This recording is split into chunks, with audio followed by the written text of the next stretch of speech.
French American Foundation, think tanks mondialiste.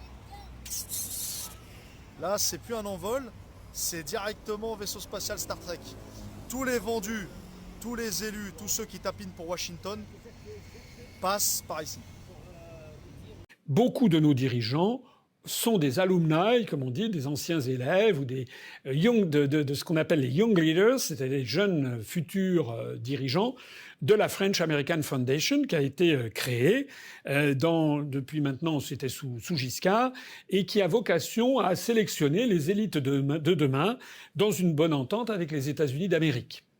Et de fait, lorsqu'on prend la liste d'un certain nombre de dirigeants politiques français qui font partie de la qui ont été des young leaders sélectionnés par la French American Foundation, on ne peut qu'être assez stupéfait de constater qu'il y a François Hollande parmi les young leaders, Emmanuel Macron, Pierre Moscovici, Édouard Philippe, Alain Juppé, Nathalie Kosciusko-Morizet, Alain Minc, Arnaud Montebourg, Valérie Pécresse, Marisol Touraine, Najat Vallaud-Belkacem, Cédric Villani, Laurent Wauquiez, et j'en passe. Sans parler d'ailleurs d'un certain nombre de journalistes, notamment je parlais de Bernard Guetta tout à l'heure, mais également Laurent Geoffrin, actuellement à la tête de Libération.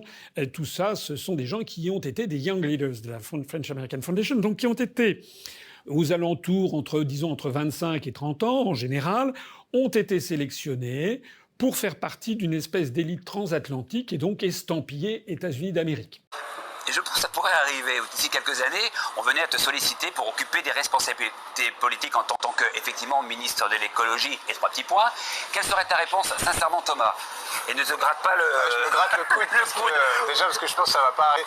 Mais alors là... si jamais ça arrivait, écoute, j'en parlerai à ma compagne. Et elle me donnera une bonne réponse, je pense. Parce qu'elle travaille pour les Nations Unies, son job, elle, c'est de sauver le monde. Mais ça te donnerait... Ça te donne... de faire des choses, puisque toi, tu as un vrai discours. Et là, c'est pas un discours uniquement de facettes, c'est un discours avec de la profondeur et une vraie légitimité. Moi, je me dis, attends, on te donne les moyens d'agir. Tu peux pas refuser. On te donne les moyens d'agir, mais je sais que c'est hyper difficile. Tu vois, Nicolas Hulot, la manière dont ça s'est passé, ou d'autres, je sais que c'est difficile, que tu laisses énormément de plumes, mais je pense que c'est difficile de refuser, ouais.